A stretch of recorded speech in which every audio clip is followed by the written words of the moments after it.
The conference chamber aboard the Federation flagship Eternal Vigilance hung in the darkness of space like a jewel. Inside, representatives from 43 different species had gathered for a single purpose. They wanted to see what humans could do. Commander Thralix of the Valorian Empire adjusted his thermal sensors as he studied the holographic display before him. His species had ruled 12 star systems through military might alone. He understood warfare. He understood strength. What he did not understand was why the humans had been so reluctant to demonstrate their capabilities. For 3 standard years, humanity had been part of the Galactic Federation. They had contributed to trade agreements. They had established diplomatic channels. They had shared technology and culture. But when it came to military matters, they had remained surprisingly quiet. Some species whispered that humans were weak. Others suggested they were hiding something. Today, the Federation would finally learn the truth. Admiral Kestra, the Federation's supreme military coordinator, stood at the center of the chamber. Her 6 arms gestured toward the display screens that lined the walls. She was a Nexari, a species known for their strategic brilliance and patience. She had spent months convincing the human delegation to agree to this demonstration. "The humans have selected a training scenario for us to observe," Kestra announced. Her voice carried the weight of authority. "They have designated a unit they call Special Operations for this exercise." A ripple of interest moved through the assembled delegates. Special Operations implied elite warriors. Every military force in the galaxy had such units, the best of the best, the warriors who received extra training, better equipment, and the most dangerous missions. On the main display, a barren moon appeared. The surface was rocky and hostile. Automated defense towers dotted the landscape. Between them, bunkers had been constructed with reinforced walls. Sensor arrays swept the area constantly. Patrol drones moved in predictable patterns. It was a fortress designed by Federation military engineers to be nearly impenetrable. "The objective is simple," Kestra continued. "Infiltrate the facility, disable all defensive systems, neutralize all defenders, extract classified data from the central command post. The defending force consists of combat drones, programmed with tactical algorithms from 6 different military traditions." Throlix studied the defenses with a critical eye. His own elite warriors would need at least 50 soldiers for such an assault. They would require heavy weapons. Casualties would be inevitable. He estimated a 30% loss rate even with perfect execution. "How many human warriors will participate?" asked Ambassador Vrel of the Korthon Confederacy. His crystalline form refracted the light from the displays into rainbow patterns. The human representative, Colonel Sarah Chen, stepped forward. She was small compared to most species in the chamber. Her body lacked natural armor or weapons. She appeared unremarkable in every way except for her eyes. Those eyes held something that Thralix could not quite identify. Confidence, perhaps, or maybe amusement. "We're sending a 12-person team," Colonel Chen said calmly. The chamber erupted in surprised murmurs. 12 soldiers against that fortress? It seemed inadequate. It seemed almost insulting to the Federation observers who had traveled so far to witness this demonstration. "Surely you mean 12 squads," Vrel suggested diplomatically. 12 individuals, Chen confirmed. A standard special operations team. Kestra raised one of her arms for silence. "The humans have designed this scenario according to their own specifications. We will observe without further commentary." The displays shifted to show the human team approaching in a small insertion craft. They descended toward the moon's surface 3 kilometers from the target facility. The craft landed softly, and 12 figures emerged into the harsh environment. Threlix leaned forward. The humans wore combat suits that seemed surprisingly light. No heavy armor, no obvious weapon systems. They carried rifles that appeared almost primitive compared to Federation standard issue. They moved in complete silence across the rocky terrain. Then something strange happened. The thermal tracking systems lost them. The motion sensors reported nothing. The aerial drones showed empty landscape where 12 soldiers had been moments before. "Where did they go?" demanded General Orth of the Kragnor Dominion. His species were hunters by nature. Losing track of prey offended him on a fundamental level. "They are still advancing," reported the technician monitoring the exercise. "Our tracking system simply cannot maintain locks on them." For 11 minutes, the observers saw nothing. The fortress defenses operated normally. Patrol drones followed their programmed routes. Defense towers scanned empty terrain. Everything appeared secure. Then the perimeter sensors died, all of them, simultaneously. Before the defending AI could react, the defense towers went offline. The patrol drones fell from the sky like dead insects. Every electronic system in the facility shut down in a cascading failure that took less than 4 seconds. Emergency backup systems activated, bathing the facility in dim red light. The observers could now see inside the bunkers through the surveillance feeds that had just come online. What they saw made Throlix's blood run cold. Human soldiers stood in every critical location. They had somehow penetrated the entire facility without triggering a single alarm. The combat drones lay on the ground, deactivated but undamaged. Not a single shot had been fired. Not a single explosive had detonated. The humans had simply turned everything off. In the central command post, 3 human soldiers calmly accessed the computer systems. They extracted the required data, uploaded confirmation codes, and stood waiting. The entire operation had taken 14 minutes from insertion to completion. Exercise complete, announced the automated system. Attackers successful, defenders neutralized. 0 casualties on both sides. 0 structural damage. Mission parameters exceeded. The chamber remained silent. Throlix tried to process what he had witnessed. His elite warriors were considered some of the finest in the galaxy. They had conquered worlds. They had broken armies. Yet what he had just seen was beyond anything in his experience. These humans had not fought their way into the fortress. They had simply walked through it like ghosts. Impressive, Kester said finally. Her voice carried genuine respect. Your special operations teams are extraordinary. The Federation would be honored to learn more about their training and capabilities. Colonel Chen smiled slightly. I appreciate the compliment, Admiral, but I should clarify something important. She gestured to the display where the 12 soldiers were now boarding their extraction craft. What you just observed was indeed a special operations team. However, they are not our most elite unit. They are not even close. Confusion rippled through the chamber. Throlix felt his thermal sensors spike. Not the most elite? What could possibly be more capable than warriors who could infiltrate an impenetrable fortress without being detected? I don't understand, Kester admitted. If these are not your finest warriors, then what are they? They are specialists, Chen explained. They receive additional training beyond standard military service. They focus on infiltration, reconnaissance, and unconventional warfare. What they did today is what they trained for specifically. It's their specialty. And your finest warriors? Rel asked carefully. What do they specialize in? Chen's smile widened slightly. Our finest warriors don't specialize. They are our regular infantry, the soldiers who do everything, the ones who hold ground, assault fortified positions, operate in any environment, and accomplish any mission we give them. Special operations teams are valuable for specific tasks, but when we need something done, absolutely, we send regular soldiers. Throlix felt something cold settle in his chest. He looked at the other military representatives and saw his own shock reflected in their expressions. They had all made the same assumption. They had believed that special operations represented humanity's peak military capability. Instead, these ghost warriors were apparently just specialists with limited roles. How many of these regular infantry soldiers does humanity possess? Kestra asked. Her voice had changed. The casual friendliness was gone, replaced by the careful tone of someone reassessing a potential threat. Currently active? About 4 million across all our military branches, Chen replied. Each one meets the same baseline physical and tactical standards. Each one trains continuously for direct combat operations. They are our foundation. Everything else builds from there. 4 million.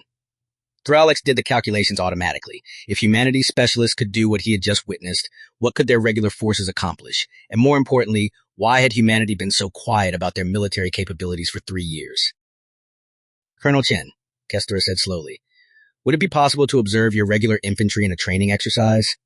I believe the Federation would benefit from understanding your complete military structure. Chen's expression became unreadable. I would need to consult with my superiors. Such a demonstration would require careful planning. Our regular infantry trains differently than special operations.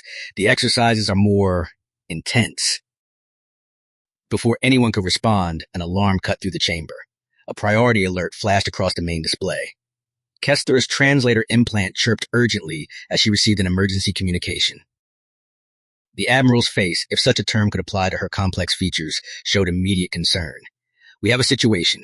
Frontier Station Omega is under attack. Multiple hostile ships. Thousands of civilians trapped. The display changed to show a distant space station. It was a civilian facility, a trading hub, where dozens of species lived and worked together. Now it was surrounded by warships bearing the insignia of the Marauder Coalition. Pirates, criminals, desperate and violent. They are demanding massive ransoms, Kester continued. They threaten to begin executing hostages if we attempt a military response. Our nearest rapid reaction force is 18 hours away. Threatlick studied the tactical situation with professional detachment. The pirates had positioned their ships to cover all approach vectors. They had established defensive positions throughout the station. Any assault would result in massive civilian casualties. It was a nightmare scenario. I have a ship in the region, Chen said quietly. The transport vessel Steadfast.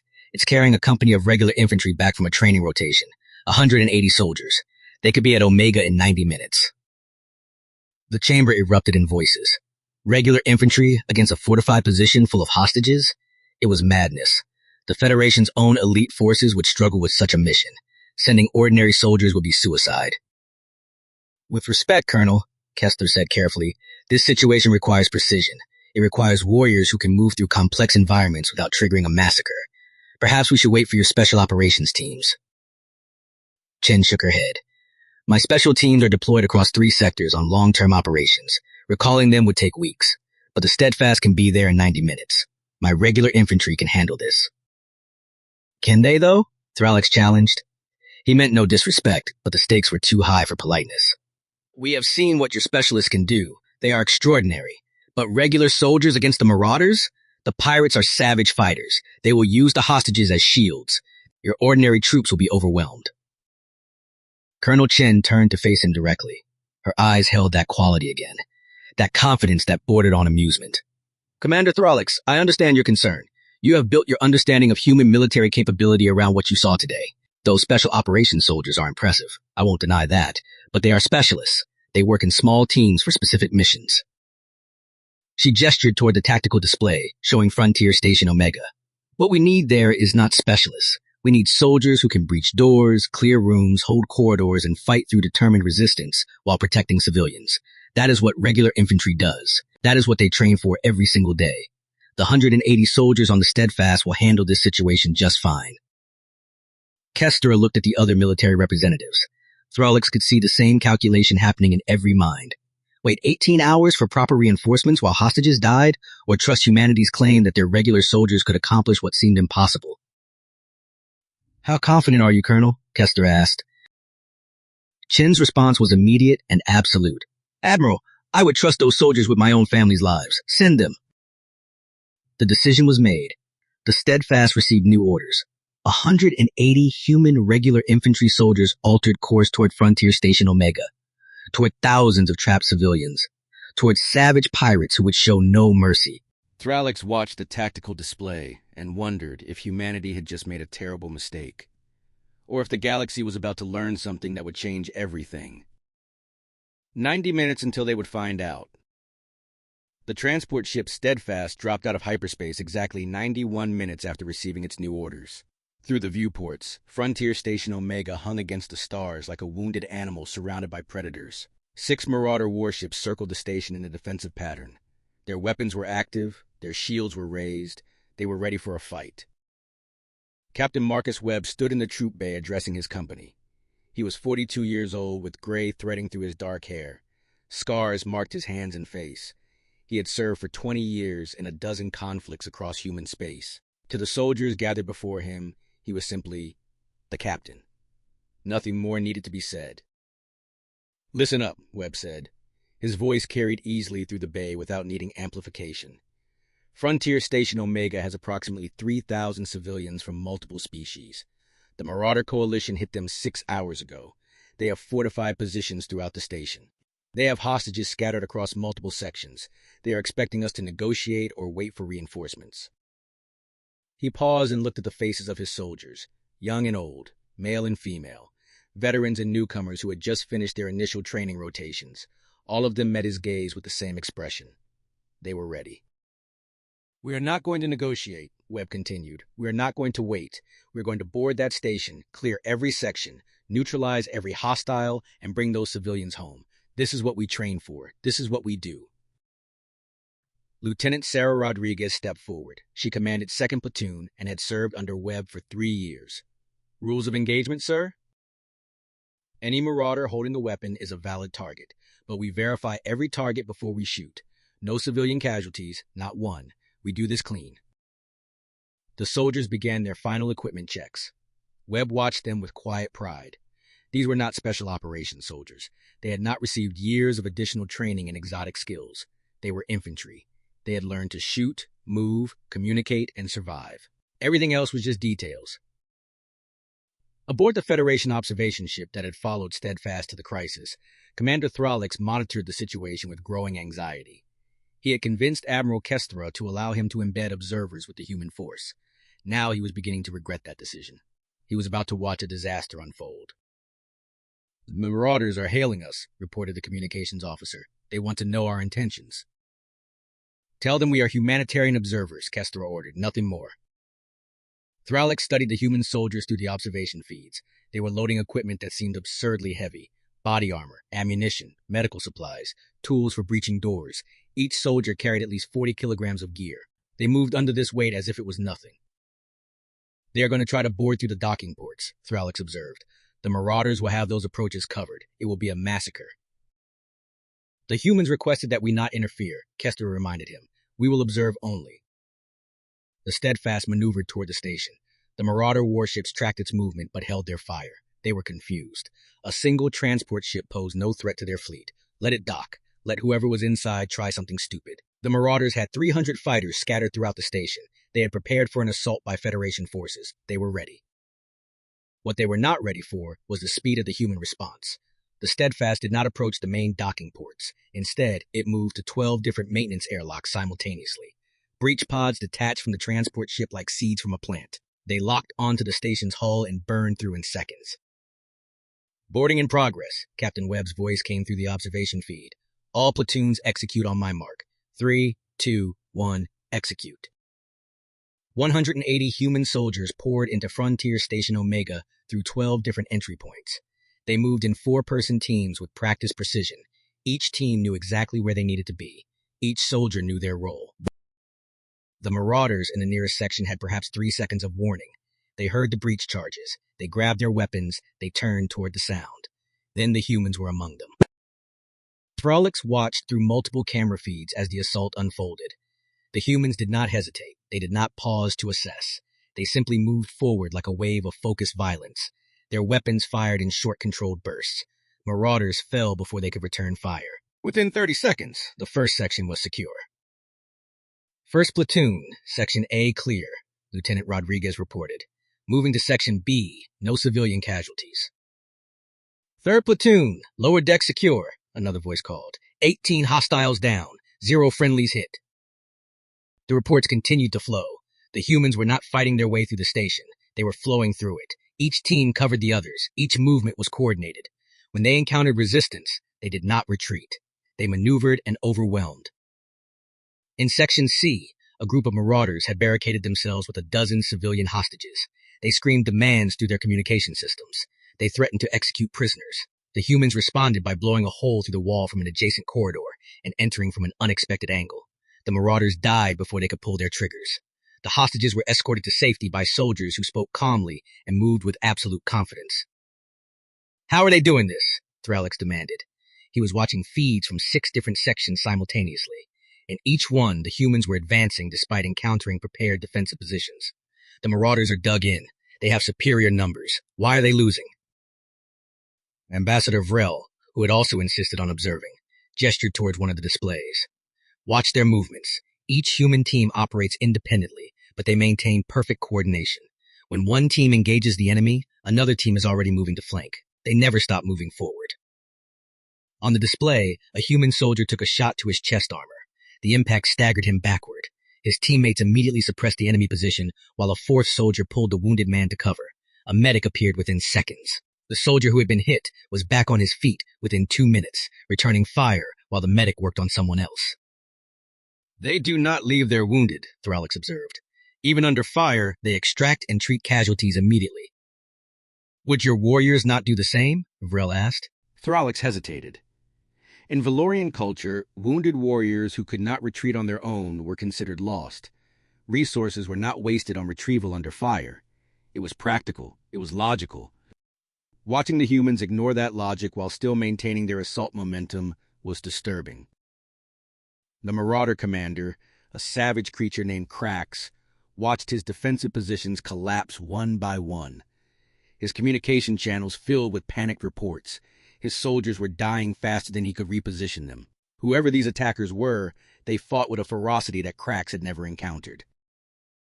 "Fall back to the central hub," Krax ordered. "Bring hostages. We use them as shields." 60 marauders retreated to the station's largest open area, dragging 200 civilians with them. They established a perimeter and waited. Let the attackers come. They would have to negotiate now. They would have to slow down. No military force would risk civilian lives with a direct assault. Captain Webb received a tactical update and studied the situation. The central hub was a massive space, 30 meters across with multiple levels. The marauders had positioned hostages around their defensive positions. Any frontal assault would result in civilian deaths. It was a textbook hostage situation. It required careful negotiation. It required patience. Webb smiled coldly. "First and second platoons, assault positions. Third and fourth, secure the perimeter. Snipers, find your angles." "Sir, the hostages," Lieutenant Rodriguez said carefully. "I see them," Webb replied, "which is why we are not going through the main entrances. Breaching teams, prepare shaped charges. We are coming through the walls." Threlix leaned forward as he watched the human preparations. They were not going to negotiate. They were not going to wait. They were going to assault a fortified position surrounded by civilians. It was insane. "They will kill the hostages," Threlix said. "The marauders will execute them the moment the assault begins." "Perhaps," Kester replied, "or perhaps the humans know something we do not." The assault began with 6 simultaneous breaches. The humans blew holes through the walls at carefully calculated angles. Smoke grenades deployed instantly, filling the hub with thick gray clouds. The marauders opened fire blindly, their shots going wild in the confusion. The human soldiers did not fire blindly. They moved through the smoke with thermal imaging and sound tracking. They identified each target. They confirmed no civilians were in the line of fire. Then they shot with precise, controlled fire. Krax tried to grab a hostage, tried to put a weapon to someone's head and create a standoff. A human sniper put a bullet through his arm before he could complete the motion. A second bullet followed immediately, striking his weapon hand. Krax dropped his gun and fell to his knees screaming. The entire engagement lasted 43 seconds. When the smoke cleared, 60 marauders lay on the ground. Some were dead. Most were wounded and restrained. 200 civilians stood unharmed, surrounded by human soldiers who were already organizing evacuation procedures. "All sections secure," Captain Webb reported. His voice was calm, as if he had just completed a routine training exercise. "Station is clear of hostile forces. Casualty report. 13 wounded, 2 serious but stable. 0 fatalities. Civilian casualties, 0. Requesting medical and humanitarian support for evacuees." In the observation ship, Threlix sat in stunned silence. The entire operation had taken 28 minutes from initial breach to final security. 180 soldiers had cleared a station defended by 300 marauders while protecting 3,000 civilians. The human casualties were minimal. The civilian casualties were non-existent. "That should not have been possible," Threlix said finally. "Yet it happened," Kester replied. She was studying the after-action reports with intense focus. "Colonel Chen told us that her regular infantry could handle this situation. She was correct." Ambassador Vrel's crystalline form pulsed with colors that indicated deep thought. "We have fundamentally misunderstood humanity's military structure. We assumed their special operations soldiers represented peak capability. We assumed their regular forces were lesser warriors who handled simpler tasks." "But there are no lesser warriors," Thralix finished. "Every human soldier meets standards that we would consider elite. Their special operations are not better soldiers. They are regular soldiers with additional specialized training." Kester activated a communication channel to Colonel Chen, who was still aboard the Federation flagship. "Colonel, your soldiers have successfully rescued all hostages. 0 civilian casualties. I must admit, I had doubts about sending regular infantry into such a complex situation." Chen's image appeared on the display. She looked unsurprised by the results. "Admiral, I appreciate your honesty. I understand why you had doubts. Most species in the Federation organize their militaries in tiers, elite soldiers at the top for difficult missions, regular soldiers in the middle for standard operations, lesser troops at the bottom for simple tasks." She paused. "Humanity does not work that way. We have no bottom tier. Every soldier who wears our uniform meets the same baseline standards. Those standards are high because we need them to be. Our regular infantry can operate in any environment, handle any mission, and overcome any opponent. They are our foundation. Everything else builds from there." Throlix thought about the soldiers he had just watched. They had fought through fortified positions. They had rescued hostages under impossible conditions. They had done it with minimal casualties while showing no fear of an enemy that outweighed them and outgunned them. What makes them so effective? Threlix asked. Your soldiers are individually smaller and weaker than most species, yet they fight as if they are invincible. Chen smiled. They are not invincible, Commander. They bleed, they hurt, they die, but they train harder than anyone else. They carry more weight, they endure more hardship, and most importantly, they never leave each other behind. Every soldier knows that if they fall, their teammates will move the galaxy itself to bring them home. That kind of trust creates warriors who will fight through anything.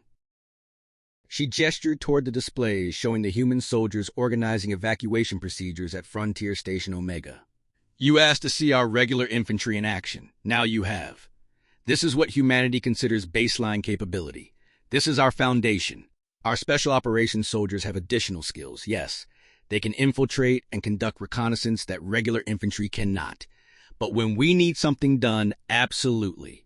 When we need an objective taken and held against all odds, we send our regular soldiers, because that is what they do best. The Federation delegates sat in silence, processing this information. They had invited humanity to demonstrate their military capabilities. They had expected to see impressive warriors. What they had seen instead was something that changed their entire understanding of human warfare. Humanity did not have elite soldiers who were superior to regular forces. They had elite specialists who focused on specific mission types. But their regular infantry, their baseline soldiers, were warriors who could accomplish what most species would consider impossible. Admiral Kestra finally spoke. Colonel Chen, on behalf of the Galactic Federation, I want to formally acknowledge what we have witnessed today.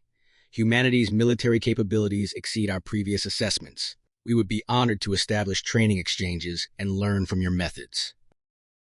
We would be happy to share knowledge, Admiral, Chen replied. Though I should warn you, our training standards are demanding. They are designed for human physiology and psychology. Adapting them to other species will require careful consideration. We understand, Kester said, but the Federation must evolve. We must learn. Today has shown us that we have much to learn from humanity. The communication ended. Threlix looked at the other observers and saw his own thoughts reflected in their expressions. The galaxy had spent 3 years wondering about humanity's military strength. Now they knew, and the knowledge was both reassuring and terrifying. Humanity was an ally. That was good, because the alternative, facing human regular infantry as enemies, was a nightmare that Threlix hoped the galaxy would never have to experience. On Frontier Station Omega, Captain Webb watched his soldiers help evacuate the last of the civilians. They were tired, they were bruised, some were wounded, but they were already preparing for the next mission, because that was what regular infantry did. They accomplished the impossible and then moved on to the next objective. Just another day's work. That's the end of our story. If this got your adrenaline pumping, smash that like button and subscribe for more epic HFY tales. Share this with someone who loves sci-fi stories about humanity's awesome potential. What did you think? Drop your thoughts in the comments below.